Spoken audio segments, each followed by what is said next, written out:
J'ai de très, très bons souvenirs là, de la manière que les bâtisseurs de l'époque ont construit tout ce qui concerne l'Océanique aujourd'hui.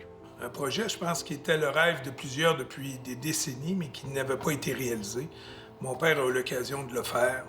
Mais je crois que l'Océanique a attaché autant le cœur de Rimouski simplement à cause de la passion avec laquelle ça a été bâti.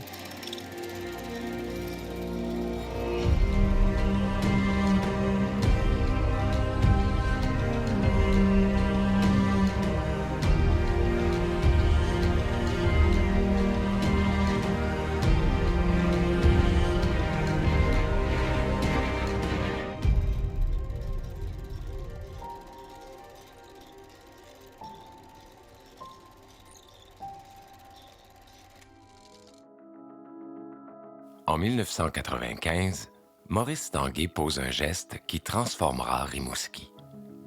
Il rapatrie les lynx de Saint-Jean et fonde l'Océanique. Il réunit un comité d'affaires solide et crée une équipe qui deviendra le cœur sportif d'une région. Aujourd'hui, l'Océanique forme des joueurs, mais surtout des citoyens et continue de rassembler toute une communauté autour d'une même passion.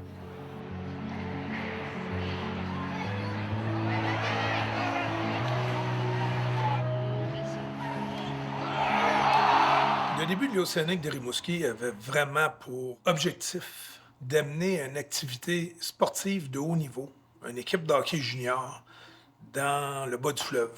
Un projet, je pense, qui était le rêve de plusieurs depuis des décennies, mais qui n'avait pas été réalisé. Mon père avait pris un petit peu plus de temps pour lui au niveau du commerce à cette époque-là. Il s'occupait du développement commercial, de construire des magasins. Il était le meilleur que j'ai connu pour construire des beaux magasins. Il avait du goût énormément. Il passait de plus en plus de temps en Floride, puis il s'ennuyait à mourir. Il comptait les dodos, comme il nous expliquait. Fait qu'à un moment donné, je savais qu'il était un passionné de sport. Et quand j'ai eu le temps, j'ai demandé à mon père s'il voudrait s'occuper d'une équipe de hockey junior. J'étais convaincu que c'était son rêve depuis très longtemps. Il n'avait pas eu l'occasion. Fait que j'ai communiqué avec la Ligue de hockey junior majeur du Québec. J'ai vérifié où ce que je pouvais installer une franchise après avoir visité l'amphithéâtre à Rimouski, qui était un amphithéâtre extraordinaire pour du hockey junior. C'est là que j'ai eu l'opportunité d'acheter les Lynx de Saint-Jean, qui appartenaient à Léo Guy Morissette à l'époque.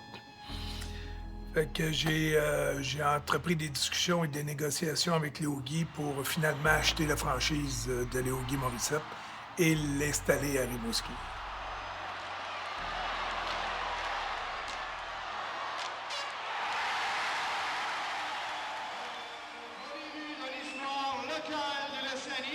A été compté par le numéro 12, Alex Funoir. Le projet de l'Océanique, c'était vraiment pour passionner mon père pour les années qui lui restaient également, puis pour remplir une passion qu'il n'avait pas été capable de profiter durant ces années dans le commerce de détail. Fait que ça a été des années extraordinaires pour mon père, plus de 20 ans. Également pour ma mère, qui était aussi impliquée que lui. Il se promenait partout à travers la Ligue de hockey junior majeur du Québec. Puis mon père étant un bâtisseur, il a fait la même chose avec son équipe de hockey. Il a bâti son équipe de hockey. Il a su s'encadrer comme il faut dès le départ avec des gars comme Éric Forêt qui a été maire par la suite de Rimouski, qui est rendu sénateur aujourd'hui, qui était son directeur de marketing. Puis après ça, c'était de penser à ses clients, penser à son monde. S'assurer de bien les recevoir, s'assurer que ces gens-là soient fiers de leur équipe, de mettre une équipe sur la glace, pas juste compétitive, mais pour laquelle la population puis tout le Bas-Saint-Laurent serait fier. Je me rappelle, il voulait que toute la population de Rimouski à Gaspé profite de l'Océanique de Rimouski. C'est pour ça que on appelait l'équipe de toute une région. La première chose qu'il a faite, c'est de créer un réseau radio avec 7 ou 8 stations de radio qui partaient de Rivière-du-Loup jusqu'à Gaspé, puis qui diffusaient tous les matchs de l'Océanique. Fait que les gens en région étaient capables de suivre sur l'antenne avec Michel Germain, qui a passé des années là, la description des matchs de l'Océanique. Sentiment d'appartenance. Beaucoup de la population envers le club. Moi, j'avais le commerce à m'occuper. Mais pas par jalousie, mais par la suite, ça m'a amené 2, 3 ans après à racheter une franchise, celle des Enfants de Beauport, qui est en difficulté financière, et de fermer les enfants puis de repartir les Remparts de Québec. Fait que j'ai été pendant plus de 25 ans comme compétiteur, mon père, puis aujourd'hui mon fils, Alexandre, qui a pris la relève plusieurs années après.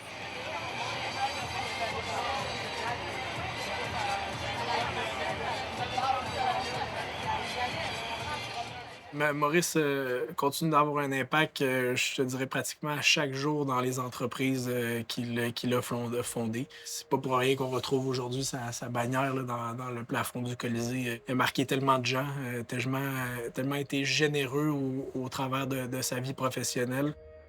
Mais pour moi, de continuer ce leg-là, c'est un privilège. Ça vient avec beaucoup de responsabilités, je te dirais. C'est certain qu'on veut aussi bien faire, on veut encore mieux faire, ça nous pousse à être meilleurs. Ça a été un bon mentor, un mentor exceptionnel, un grand-père avant tout exceptionnel, parce que c'est pas vrai que quand on était jeune, mon grand-père savait tout l'impact qu'il pouvait avoir dans une communauté.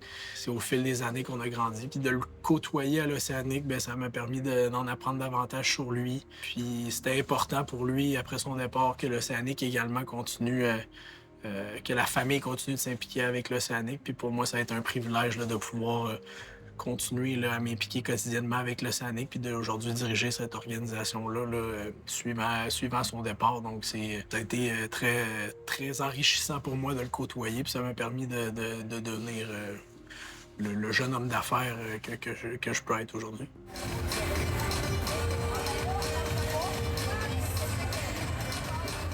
Mais je crois que l'Océanique a attaché autant le cœur de Rimouski simplement à cause de la passion avec laquelle ça a été bâti, puis de mettre une communauté puis une ville derrière son équipe.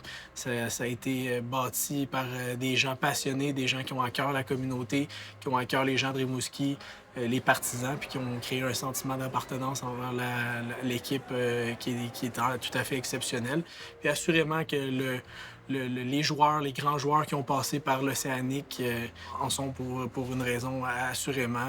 On n'a qu'à penser à Crosby, Lafrenière, Richards, Le Cavalier, puis on mentionne souvent ces quatre-là, mais il y en a tellement d'autres qui ont passé à travers l'organisation, qui ont passé à travers la communauté, puis on se plaît à dire, puis on est très fiers de le dire. Ici, on développe des êtres humains incroyables, des jeunes qui ont accès au marché des affaires un peu plus tard dans leur vie, qui sont devenus des leaders dans leur communauté respective. C'est ces gens-là aujourd'hui qui passent le mot, qui passent le flambeau, qui font encore de l'Océanique une organisation crédible à travers le monde du hockey, où les jeunes veulent venir et où le mot se passe qu'on fait bien les choses, puis avec passion, puis avec beaucoup de fierté. Votre numéro 87, Sidney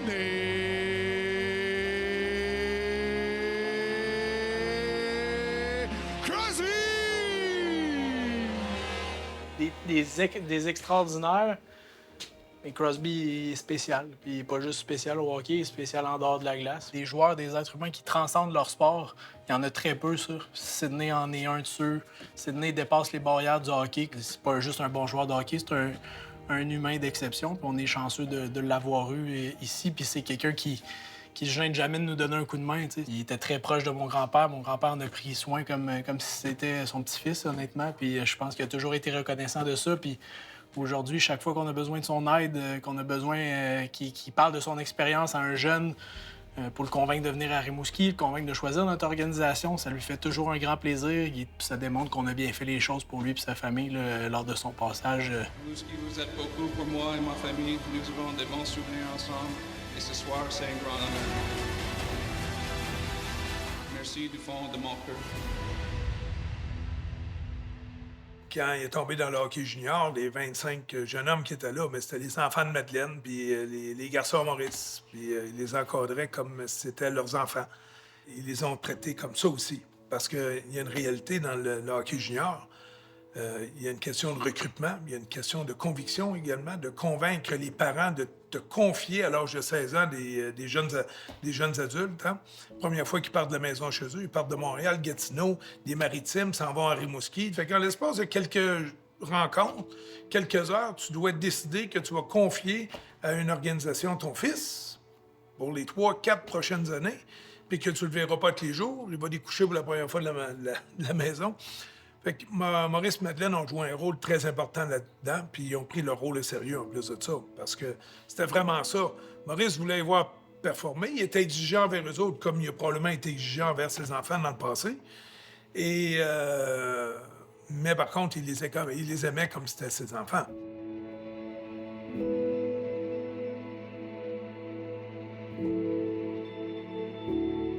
À travers une équipe de hockey, je peux me rappeler certainement pas plus de 5 à 6 joueurs de mon équipe. J'ai eu des équipes championnes qui ont joué dans la Ligue nationale puis qui sont devenus des millionnaires du hockey. Il y en a plusieurs autres qui ont joué au hockey professionnel en Europe, aux États-Unis, dans des ligues américaines. Mais aucun d'entre eux ne sort après une carrière à 32, 33 ans multimillionnaire. Ils ont eu un emploi comme la majorité des gens pendant les 10 années qui ont suivi leur hockey junior. Puis après ça, bien, il faut voir qu'ils utilisent leur talent autre que celui du hockey pour gagner le vie. C'est là l'importance des études.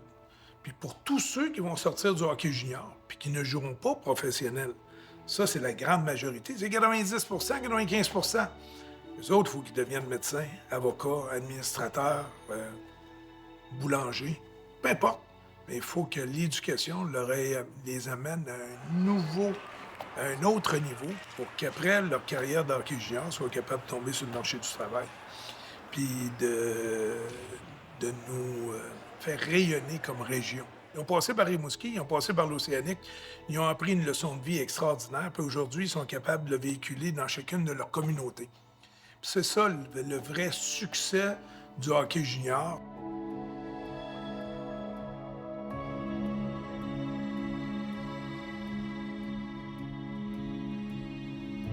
Les taux de réussite de cours et de résultats scolaires sont de loin supérieurs dans la Ligue de hockey junior majeur du Québec à la notion des hommes au niveau des cégeps dans la province du Québec. Puis si tu irais étudier ces résultats-là, là, ça n'a d'aucune mesure. C'est incroyable.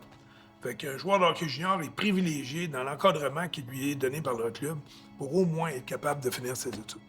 Notre paye dans ce milieu-là du sport, c'est ce que les athlètes nous redonnent par la suite. Puis quand je parle de nous redonnent, c'est pas financier, c'est le respect qu'ils ont pour nous, la fierté qu'ils ont à chaque fois qu'ils nous rencontrent de dire « J'ai adoré mes années avec vous, vous m'avez aidé beaucoup ».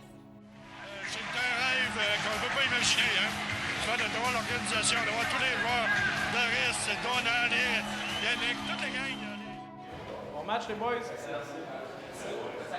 Welcome back, buddy. Have fun. Au bonhomme. Ici, vous avez tous nos anciens joueurs qui ont joué au moins un match au niveau professionnel dans la Ligue nationale, là où les entraîneurs se rencontrent, salle vidéo avec les joueurs également, discuter avant. C'est chacun de ces joueurs-là qui a forgé l'histoire de l'organisation puis qui dicte le chemin pour les autres. Fait que c'est très important pour nous. Have a good game, Jake. C'est la base, hein? Quand la base a été réussie, bien, on continue de construire avec d'autres blocs pour monter encore plus haut. Fait que ce que vous voyez ici, c'est vraiment la base. On continue à monter encore plus. C'est un plus-value pour nos niveaux organisationnels quand ces gars-là reviennent puis ils comptent leur histoire, à quel point eux étaient passionnés puis qu'ils ont gagné des championnats puis qu'ils sont encore des confrères aujourd'hui, 20 ans, 25 ans plus tard. Tu sais, c'est phénoménal. Je pense que chaque grande organisation de sport ou grande organisation d'affaires, bien, ce mot-là revient souvent. C'est un sentiment d'appartenance. On est bien fébrile, comme Sébastien l'a dit. À chaque année, c'est le fun de recommencer. Les étés, des fois, sont courts, mais on est toujours content d'être de retour à l'aréna puis de recommencer ça. Surtout avec une nouvelle gang cette année, beaucoup de nouveaux. Ils sont très fébriles de commencer, très fiers de porter le logo de l'organisation. Fait qu'on est super heureux pour eux autres, puis on leur souhaite d'avoir du plaisir, parce que c'est ça l'important. Quand tu commences dans quelque chose de nouveau, faut que ça te fasse plaisir, puis faut avoir du fun à travers tout ça.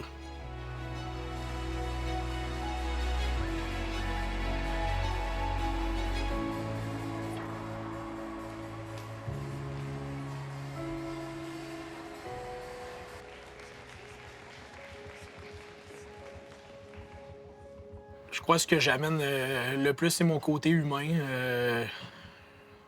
Parfois, les gens me le disent, là, des fois, voir mon grand-père en moi, soit peut-être pour me tirer des fleurs et me faire plaisir, mais non, je pense que des fois, il y a un fond de vérité dans tout ça. Je suis très proche de mon monde. Je suis un copropriétaire, puis quelqu'un de très impliqué avec ses employés, avec ses gens, qui est accessible à tout le monde également. C'est certain que je suis extrêmement passionné, très créatif. Donc, j'ai pas peur de me faire challenger puis de faire confiance surtout aux gens qui m'entourent. Puis s'entourer des meilleurs, bien, ça nous rend meilleurs. Puis ça, bien, je crois que je l'ai appris très jeune. Donc, d'avoir une équipe excessivement forte autour de nous avec des gens qui sont meilleurs que nous dans des champs d'expertise, qu'on est un petit peu plus faible, bien, je crois que c'est la clé. Puis je crois que mon ouverture là, sur l'humain, sur le côté humain des gens, m'amène à être peut-être le dirigeant que je suis aujourd'hui. Puis j'en suis excessivement fier. Mon grand-père l'a toujours dit, puis aujourd'hui, c'est plus vrai que jamais. Nos employés sont qui nous sommes. Puis je crois que c'est grâce à eux, grâce à tous les gens qui ont bâti ça, qu'aujourd'hui, on peut dire tout ça là, de l'ensemble du groupe, puis également de l'Océanique. Il y a tellement de gens de qualité, de cœur qui ont passé dans cette organisation-là, qui ont grandi dans cette organisation-là. Donc, je pense que c'est un peu tout ça qui fait en sorte que je crois qu'on est dans la bonne direction pour amener ça à un autre niveau dans les prochaines années.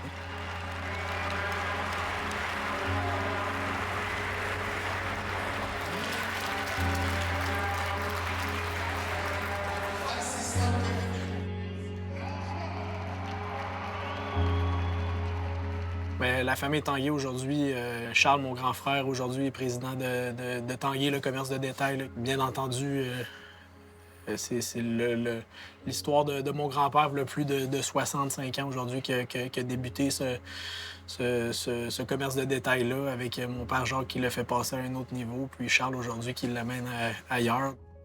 J'ai également mon frère Olivier, qui est directeur général de la Fondation Maurice Tanguay, qui vient en aide depuis plus de 35 ans aujourd'hui à de nombreuses familles dans l'Est du Québec, leur permettre d'avoir un répit de toutes sortes de manières, les enfants handicapés, les enfants dans le besoin, des tragédies quelconques. Donc, on est très impliqués dans nos communautés respectives. Je suis très privilégié de pouvoir côtoyer ma famille aujourd'hui encore. Travailler avec eux respectivement chaque jour, d'avoir mon père qui nous chapeaute à tous les niveaux également, qui est encore très impliqué. Puis bien, ça découle de Maurice, mon grand-père, qui nous a inculqué des valeurs familiales qui perdurent aujourd'hui puis qui nous permettent de tous travailler ensemble puis de faire progresser l'entreprise familiale et tout ce qui en rattache autour.